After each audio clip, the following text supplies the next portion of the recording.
Aashirvad സിനിമാസിനും notice വന്നിരിക്കുന്നു എന്നുള്ളതാണ്. നിർമ്മാതാവ് ആന്റണി പെരുമ്പാവൂരിന് ആദായനികുതി വകുപ്പിൻ്റെ നോട്ടീസ്. ലൂസിഫർ, മരക്കാർ എന്നീ സിനിമകളുടെ സാമ്പത്തിക ഇടപാടുകളിൽ വ്യക്തത വരുത്തണമെന്ന നോട്ടീസിൽ പറയുന്നുണ്ട്. മോഹൻലാലുമായുള്ള സാമ്പത്തിക ഇടപാടുകളിലും വ്യക്തത വരുത്തണമെന്നുമുള്ള നിർദ്ദേശമുണ്ട്. അങ്ങനെ ഗോകുലം ഗോപാലൻ, പൃഥ്വിരാജ് മോഹൻലാൽ വഴി ആന്റണി പെരുമ്പാവൂരിലേക്ക് എത്തുന്നു. കാര്യങ്ങൾ അത്ര എളുപ്പമല്ല എന്നുള്ള മനസ്സിലായല്ലോ. തന്നെയാണ് പ്രശ്നം. അപ്പൊ എൻ്റെ ഒരു സംശയം, ഈ സിനിമ കണ്ട നമ്മുടെയൊക്കെ വീട്ടിലേക്ക് ഇടി എന്ന് വരും? അതൊരു ചോദ്യമാണ് അല്ലേ? കുറെ ആളുകൾ എമ്പുരാനല്ല ഈ റെയ്ഡിന് കാരണം എന്ന് പറഞ്ഞ് വ്യാഖ്യാനിക്കുന്നുണ്ട് സോഷ്യൽ മീഡിയയിലൊക്കെ തന്നെ. പക്ഷേ എമ്പുരാനുമായി ബന്ധപ്പെട്ട ആളുകൾ തന്നെയാണല്ലോ റെയ്ഡ് ചെയ്യുന്നത്. അത്രേ ഉള്ളൂ. അതാണ് ഒരു പ്രധാനപ്പെട്ട ചോദ്യം. എന്തായാലും അർജുൻ മട്ടന്നൂരുണ്ട്. Arjun Mattannur, very good morning. അങ്ങനെ ഒടുവിൽ ആശീർവാദിലേക്കും എത്തിയല്ലേ ഇൻകം ടാക്സ്?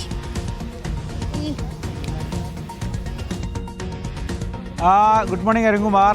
അങ്ങനെ തന്നെയാണ്. എമ്പുരാൻ സിനിമാ വിവാദങ്ങൾക്ക് പിന്നാലെ ആദായ നികുതി വകുപ്പും മറ്റ് കേന്ദ്ര ഏജൻസികളും ഒക്കെ തന്നെ ഈ സിനിമയുടെ അണിയറ പ്രവർത്തകരെ തേടി എത്തുകയാണ്. എന്തായാലും ഇത്തരത്തിൽ പൃഥ്വിരാജിന് പിന്നാലെ ആദായ നികുതി വകുപ്പ് ഇപ്പോൾ നോട്ടീസ് നൽകിയിരിക്കുകയാണ് ആന്റണി പെരുമ്പാവൂരിന്. ഇതിൽ പറയുന്നത് 2 വർഷം മുമ്പ് എടുത്ത ചില ചിത്രങ്ങളുമായി ബന്ധപ്പെട്ട സാമ്പത്തിക ഇടപാടുകൾ സംബന്ധിച്ചുള്ള അന്വേഷണമാണ് എന്നതാണ്. പക്ഷേ ഈ നോട്ടീസ് നൽകിയ സമയം അത് എമ്പുരാൻ ചിത്രം പുറത്തിറങ്ങി ദിവസങ്ങൾക്കുള്ളിലാണ് ഈ നോട്ടീസ് നൽകുന്നത് എന്നുള്ളതാണ് ഏറ്റവും പ്രധാനപ്പെട്ട കാര്യം. എന്തായാലും ഇതിൽ ഈ ലൂസിഫർ, അതോടൊപ്പം തന്നെ മരക്കാർ, അറബിക്കടലിൻ്റെ സിംഹം തുടങ്ങിയ ചിത്രങ്ങളുമായി ബന്ധപ്പെട്ട ചില സാമ്പത്തിക ഇടപാടുകളുണ്ട്. അത് 2022 തന്നെ ആദായ നികുതി വകുപ്പ് ചില അന്വേഷണങ്ങൾ ആരംഭിച്ചതാണ്.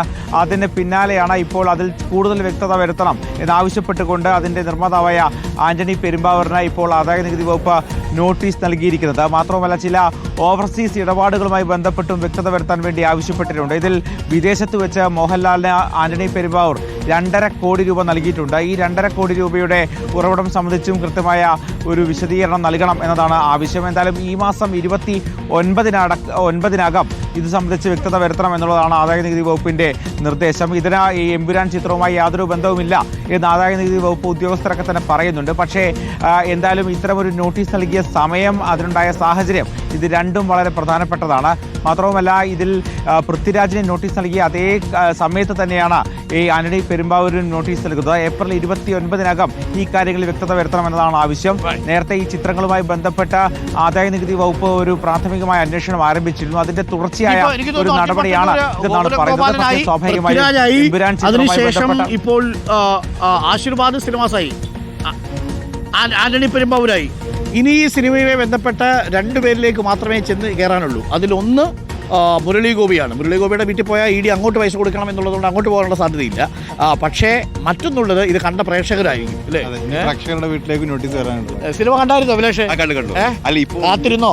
ഇപ്പൊ വരും നോട്ടീസ്. 24 വെട്ടുണ്ടായ കാരണം എന്താണെന്ന് ഇപ്പോൾ ബോധ്യമായി, ഇപ്പൊ മനസ്സിലായി. മാത്രമല്ല, ഒരു സിനിമയിൽ പറഞ്ഞിരിക്കുന്ന സീൻ ആ സിനിമയിലെ സീൻ തന്നെ യാഥാർത്ഥ്യമാവുന്നു എന്നുള്ളതാണ് അല്ലേ? അതിൽ NIA-യുടെ ബോർഡ് കാണിക്കുന്നുണ്ട്. NIA-യുടെ ബോർഡ് കാണിക്കുന്നുണ്ട്.